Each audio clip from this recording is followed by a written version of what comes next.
Hello friends, எல்லாருக்கும் வணக்கம். போன மாதம் கடைசியில் தான் பார்த்தீங்கன்னா இந்த பின்கோடுக்கு இப்போல்லாம் அனுப்பி வச்சுக்கிட்டு இருக்காங்க. எங்கள் வண்டிங்க தான் அங்கே போகுதுன்னு சொல்லிட்டு நான் பட்டாபிராம் போயிட்டு நான் வாங்கிட்டு வந்திருந்தேன் இல்லையா அந்த ஃப்ளிப்கார்ட் கிராசரி. அப்போ அவர் காதில் போட்டதுனால தான் நான் அந்த பின்கோடை மாற்றி பார்த்தேன். அதில் அவைலபிலிட்டி இருக்குது. இப்போல்லாம் கூட ஸ்லாட்ஸ் போட்டு தான் வச்சுருக்காங்க. இந்த பின்கோடு சர்வீசபிள்ன்றதுனால தான் ஃப்ளிப்கார்ட்டில் ஓப்பன் பண்ணி வச்சுருக்காங்க. இப்போ இந்த லாஜிஸ்டிக்ஸ் டீம் பார்த்தீங்கன்னா என்னென்ன பிரச்சனை பண்ணாங்கன்னு பாருங்கள். அன்றைக்கி அந்த ஃபோன் கன்வர்சேஷன் எல்லாம் கூட பார்த்தீங்கன்னா தனியாக ஒரு வீடியோ நான் போட்டிருந்தேன். அது பத்தாதுன்னு அந்த ஃபோன்லேயே பார்த்தீங்கன்னா கிட்டத்தட்ட ஒரு 1 hour வேஸ்ட்டாக போச்சு.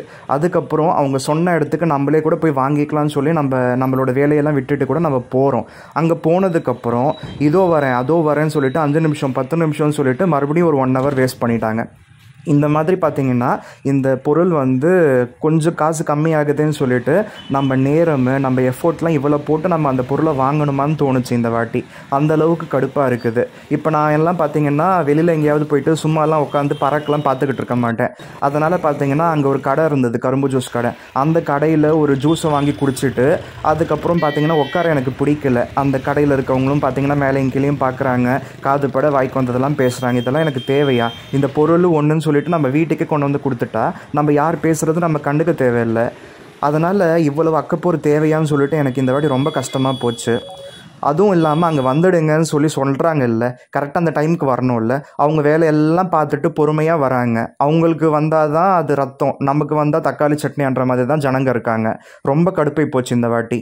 இதில் நம்ம என்ன நல்லது நினச்சிக்கலான்னா, எப்பயுமே இங்கேருந்து பட்டாபிராமு ஆவடி வரையும் பார்த்திங்கன்னா டைம் வேஸ்ட் ஆகும், எஃபோர்ட் வேஸ்ட் ஆகும். இப்போ பார்த்திங்கன்னா கொஞ்சம் இங்கே அந்த வேப்பம்பட்டு அந்த ரயில்வே கேட்டு வழியாக போயிட்டு நான் அங்கே வெயிட் பண்ணிக்கிட்டு இருந்தேன். அங்கே தான் ஆக்சுவலாக அந்த பையன் வரதான் சொன்னார். அதுக்கப்புறம் அந்த வி ஷேப் கிட்ட வாங்க அது இதுன்னு சொல்லிட்டு கன்ஃபியூஸ் பண்ணவே நான் கிளம்பி நான் அந்த பக்கம் வந்துக்கிட்டு இருக்கேன். கரெக்டாக இவங்க மறுபடியும் பார்த்திங்கன்னா அங்கே நான் பழைய அந்த கரும்பு ஜூஸ் கடைக்கிட்டே வந்துட்டு இருக்காங்க. அதுக்கப்புறம் ஃபோன் பண்ணி கேட்டு மறுபடியும் ரிவர்ஸ் வர வச்சு மறுபடியும் அந்த பொருளை வாங்கி ரூபே கிரெடிட் கார்டு யூஸ் பண்ணி தான் நான் ஸ்கேன் பண்ணியிருந்தேன். இவ்வளோ அக்கப்போர் தேவை கிடையாது. ஆக்சுவலாக ஒரே ஒரு பொருள் தான், ஒரு சீரகம் வாங்குறதுக்காக 1100 ரூபாய் செலவு பண்ணி வச்சுருக்கேன். அப்போ அந்த சீரகம் அந்த 200 கிராம் 1100 ரூபாய் வருத்தான்னு சொல்லி கேட்க வேண்டியதாக இருக்குது. ஆனால் மற்ற ஸ்நாக்ஸு அது இதுன்னு சொல்லி சாப்பிட தான் செய்கிறோம். எதுவும் வீண் பண்ணலை, காசு ஒன்றும் வீணாக போகலை. பட் இது தேவையா? நமக்கு வீட்டுக்கிட்டவே வருவாங்கன்னு சொல்லி போட்டதுனால தானே நம்ம போட்டிருந்தோம். அதுவும் இல்லாமல் 1200 ரூபாய்க்கு வாங்கினா ஒரு 100 ரூபாய் வேறு கூப்பன் இன்ஸ்டண்ட்டாக டிஸ்கவுண்ட் ஆச்சு. அதனால் அதெல்லாம் கன்சிடர் பண்ணி தான் நான் இந்த பொருள் வாங்கியிருந்தேன். இதில் அத்தியாவசியம்னு ஒன்றுமே கிடையாது. அந்த சீரகம் கூட அத்தியாவசியம் கிடையாது. அது கூட நம்ம இல்லாமல் கூட சமைச்சிக்கலாம். இப்போ தேவையில்லாமல் நமக்கு தான் பிரச்சனையாக போச்சு. லாஸ்ட் மந்த்து ஃப்ளிப்கார்ட்டு எங்கள் வீட்டுக்கே டெலிவரி கொண்டு கொடுத்தாங்க. வெரி ஃபஸ்ட் டைம் கொடுத்தாங்களேன்னு ஆச்சரியப்பட்டேன். இப்போ இந்த மாதம் பார்த்திங்கன்னா அலைய விட்டுட்டாங்க. நான் பார்த்திங்கன்னா மெனக்கெட்டு நான் நேரம் வேஸ்ட் பண்ணி நான் போய் வாங்கிட்டு வந்திருக்கேன். ஒரு சில பொருள் தான் போட்டிருக்கேன். எப்பயும் போல் ஸ்நாக்ஸ் தான் நிறைய போட்டிருக்கேன். ஆக்சுவலாக ஒரே ஒரு பொருள் தேவைப்பட்டது. அந்த சீரகத்துக்காக 1100 ரூபாய் செலவு பண்ணியிருக்கேன். ஒரு 100 ரூபாய் பொருளுக்காக 1000 ரூபாய் வீண் போயிருக்கு. இப்போ அலைச்சலும் எனக்கு தேவையில்லாமல் இருக்குது.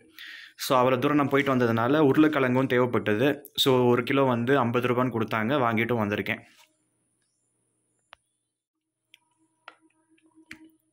எப்பயுமே எனக்கு பார்த்திங்கன்னா இந்த மூங் டால் பிடிக்கும். அது பார்த்திங்கன்னா நல்லது தான் உடம்புக்கும். அதனால் பார்த்திங்கன்னா சரி வாங்கிக்கலாமே சொல்லிட்டு 1 கிலோ பேக்கே வாங்கியிருக்கேன்.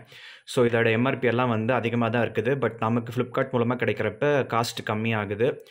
எப்பயும் போல் இந்த பஃப்கார்ன் குர்குரேயில் 5 பேக்கெட் கொண்ட அந்த ஒரு ஃபேமிலி பேக் மாதிரி வாங்கியிருக்கேன். இந்த வாட்டி பார்த்திங்கன்னா இதெல்லாமே கொஞ்சம் நல்லாவே டிஸ்கவுண்ட்டில் கிடச்சிது. பால் பவுடர் 1/2 கிலோ போதும்னு சொல்லி வாங்கியிருந்தேன். இந்த ஒரு சீரகத்துக்காக தான் இவ்வளவும் நான் போட்டிருந்தேன். கடைசியில் பார்த்திங்கன்னா அலைச்சல் தான் மிச்சம்.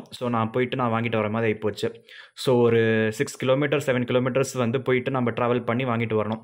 இதுக்கு பேர் ஹோம் டெலிவரி கிடையாது, ஸ்ட்ரெஸ் டெலிவரி. நம்ம போயிட்டு நம்ம ஸ்ட்ரெஸ் ஆக்கிக்கிட்டு நம்ம பெட்ரோல் வீண் பண்ணிக்கிட்டு நேரத்தை விரயமாக்கிக்கிட்டு நம்ம போய் வாங்கிட்டு வரோம். இந்த டீ தூள் பார்த்திங்கன்னா 9 ரூபாய்க்கு கொடுத்தாங்க. இது என்ன எம்ஆர்பின்னு தெரியல. எம்ஆர்பியோட ஒரிஜினல் ரேட்டு 60 ரூபா போல். இது 9 ரூபாய்க்கு கொடுத்தாங்க. 800 ரூபாய்க்கு மேலே வாங்கினதுனால 1200 ரூபாய்க்கு வாங்கியிருக்கேன். இது பார்த்திங்கன்னா குட் நைட் ரீஃபில் தான் யூஸ் பண்ணுறேன். ஆனால் அதில் ஆல் அவுட் யூஸ் பண்ணிக்கலாமே, இது கொஞ்சம் விலை கம்மியாக இருந்தது. ஏதோ பார்த்திங்கன்னா இந்தியன் அந்த அசோசியேஷன், மெடிக்கல் அசோசியேஷன் ஸ்டாம்பெல்லாம் போட்டிருந்தாங்க. சரி பார்ப்போம். கொசு எல்லாம் சாவுதா இல்லையான்னு. கொசு அவ்வளோவா இருக்காதுங்க எங்கள் வீட்டில், 1-2 தான் இருக்கும். அந்த 1-2த்துக்காக இவ்வளோ செலவு பண்ணி வாங்கணும். இப்போ இதுவுமே பார்த்திங்கன்னா 6 பேக்கு. இதோட எம்ஆர்பியை விட கம்மியாக தான் கொடுத்துருப்பாங்க. எப்பயும் போல் மைசூர் பாக்கு, காஜு கட்லி, ஸோ இந்த ஒரு 8 ஐட்டம்ஸ் மட்டுமே 1200 ரூபாய் இல்லையா? 1200 ரூபாய்க்கு வாங்கினதுனால இன்ஸ்டண்ட்டாக ஒரு 100 ரூபாய் டிஸ்கவுண்ட் போட்டாங்க. அதனால் இது 1080 ரூபாய்க்கு வாங்கினேன். ஸோ எப்பயும் போல் ரூபே கிரெடிட் கார்டு யூஸ் பண்ணி நான் ஸ்கேன் பண்ணிட்டு தான் வாங்கிட்டு வந்திருக்கேன். ஸோ இது வந்து அங்கே பிளாட்ஃபார்மில் ஒருத்தர்கிட்ட 1 கிலோ 50 ரூபான்னு வாங்கிட்டு வந்தேன் உருளைக்கிழங்கு.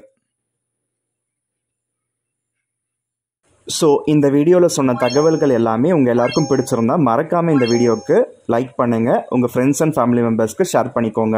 மேலும் இது போன்ற தகவல்கள் எளிதில் பெற நம்ம சேனல் கீழே இருக்க அந்த ரெட் கலர் சப்ஸ்கிரைப் பட்டனை சப்ஸ்கிரைப் செஞ்சுக்கோங்க. பக்கத்தில் ஒரு பெல் பட்டன் வரும், அதில் ஆல் நோட்டிஃபிகேஷன் வர மாதிரி கிளிக் பண்ணி வச்சுக்கோங்க. அப்போ தான் நான் இந்த சேனலில் வீடியோஸ் போடுறப்ப உங்களுக்கு இன்ஸ்டன்ட் அப்டேட்ஸ் வந்துகிட்டே இருக்கும். நீங்களும் மறக்காமல் நம்மளோட வீடியோஸை பார்ப்பீங்க. So see you with another interesting video. Until then, have a great day. Bye bye.